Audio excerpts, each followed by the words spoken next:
Bonjour à tous, bonjour à tous. Baruch Hashem, jugez bien, c'est le thème d'aujourd'hui. Alors je vais raconter une histoire qui m'est arrivée. Deux histoires en fait qui se ressemblent, mais c'est le genre d'histoire où, comme on dit, t'es pas fiero, hein. C'était mes premiers pas en Israël, donc moi j'étais pas habitué à ce que cette terre, et les gens d'ici sont tous gorgés de surprises. J'arrive, j'étais en Israël, je me baladais à Jérusalem à côté du Gan Saker, et je vois un groupe comme ça de plein de gens ensemble avec un peu des redlocks, un peu des guitares, des machins, des trucs. Et, et je vois ce groupe-là, et puis de loin, bon, moi qui était habitué à ce que quand tu vois des bandes de jeunes, c'est des racailles. Donc je me balade comme ça et tout, et puis je regarde ma montre, je dis mais qu'est-ce qu'ils font? Bono Shalom, qu'est-ce qu'ils font assis comme ça par terre sur l'herbe à cette heure-là? Ils n'ont pas de maison, ils n'ont pas autre chose de mieux à faire.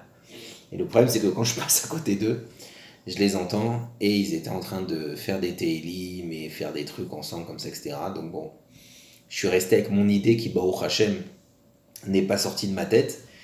Mais je me suis dit, waouh, il va falloir que tu révises tes jugements, tes valeurs, ta façon de voir. Et en fait, ce que tu as dans le cœur, c'est ce que tu vois. Donc,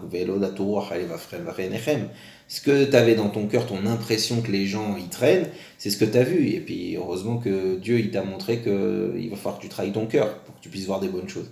La deuxième histoire aussi qui m'est arrivée, qui était beaucoup plus embêtante, hein, personnellement, c'est qu'un jour, j'étais sur Ben Yehuda et je traverse comme ça. Il y avait aussi un petit groupe comme ça de deux trois personnes avec des guitares, des bières, des trucs et tout. Et puis, je crois que j'étais avec quelqu'un, je sais plus qui, et je sais pas pourquoi. Mais c'est ces grands moments où tu te dis, mais pourquoi t'as ouvert ta bouche? Je passe comme ça, et puis je dis en français, en étant persuadé que personne ne va me comprendre. Je dis, waouh, ça fait un peu clochard. Parce que Ben Madouai était assis par terre, pas très propre, un chien, une bouteille et tout, et je sais pas pourquoi, ne me demandez pas pourquoi. Je passe et je dis, waouh, ça fait clochard. Et tout d'un coup, le miracle, la boulette, il y a une fille de ce groupe qui dit, ça c'est pas gentil. Waouh, waouh, waouh. Et là, je me retrouve avec ma grande kippa, ma barbe qui était pas aussi longue à l'époque, mais qui était déjà un peu prononcée. Et là, je me dis, qu'est-ce que je fais? Est-ce que je m'en vais aussi bête que mes mots ou est-ce que je me retourne et j'assume? Et je me retourne et je dis, oups, désolé, enfin, c'est pas ce que je voulais dire, mais pourquoi? Et je savais plus quoi dire. Et bon, on s'est mis à discuter, à rigoler au bout de 2 minutes.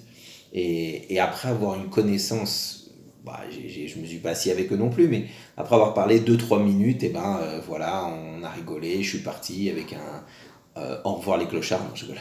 Au revoir, au revoir les personnes, et on s'est quitté avec une meilleure impression. Et je me rappelle que moi, c'était au tout début de l'Alia, et je me rappelle que cette histoire, elle m'a marqué parce que j'ai compris quelque chose.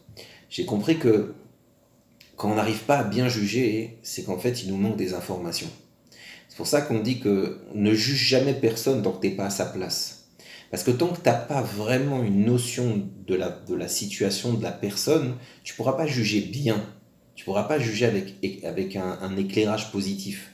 Et c'est pour ça que juger bien, c'est extrêmement important parce que ça t'oblige à aller proche des gens. Ça veut dire qu'en général, quand tu fais une erreur de jugement, c'est parce qu'en fait, tu juges avec froideur, tu juges avec la connaissance de ce que tu as, tu juges avec la notion de ta vie, ton expérience, ton vécu, tes souffrances.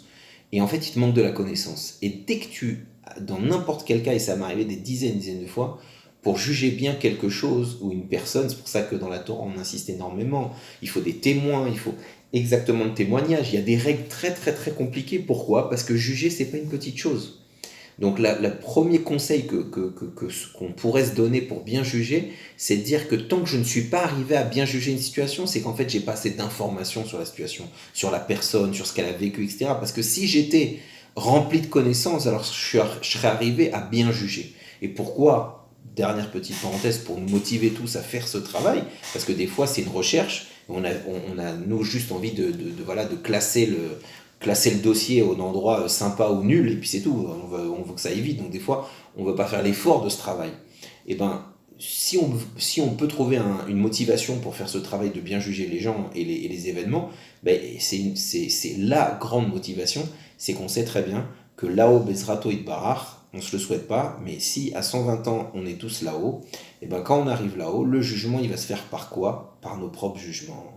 Donc ça veut dire que si toi t'as pas pris le temps de bien juger les gens, de prendre toutes les informations nécessaires pour essayer d'avoir une vision la plus tove, la plus lucide, la plus vraie, la plus tendre, la plus propre, la plus fine de la situation de la personne, et ben toi aussi, on va te faire passer un jugement à micro-ondes.